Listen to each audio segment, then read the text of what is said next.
الله الرحمن الرحيم. بالنسبة لموقف الإصابات في الفريق، العدد الموجود معانا في البعثة هنا في عندنا لاعبين بوتاكو وسيسي عايدين إصابات خفيفة. بالنسبة لمشاركتهم في مباراة بكرة يعني إن شاء الله بنحاول بقدر الإمكان إحنا مجموعة تشارك ومجموعة ترتاح، لأنه لسه عندنا مباريات في الدوري، يكون في لعب ضاغط، عندنا مباراة أفريقية لسه جاية، فبنشوف على حسب الحوض للفريق منو يشارك ومنو يرتاح، لكن هم الاثنين في كامل الجاهزية. عندنا في الخرطوم موجود سيسي، نيلسون، وتير، محمد عبد الرحمن في البرنامج التأهيلي بتاعهم واكملوه وبدوا في تمارين. بالنسبة لمحمد عبد الرحمن، بالنسبة لتير، نيلسون لسه في البرنامج التأهيلي.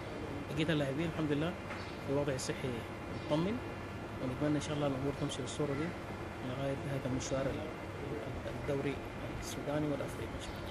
بالنسبة لعبد اللطيف بوي وعلي النور، علي النور قام بعملية، إجراء عملية بتاعت رباط صليبي تاريخ 7/3، وبيحتاج ل6 شهور حتى يرجع للملعب بصورة كاملة.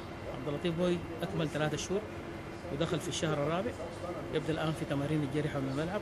خلال 6 شهور، متوقع في 5 أو 6 شهور يبدأ في أول مبارياته مع الفريق إن شاء الله. 6 شهور أخرى؟ أكمل 3 شهور، بدأ في الشهر الرابع الآن.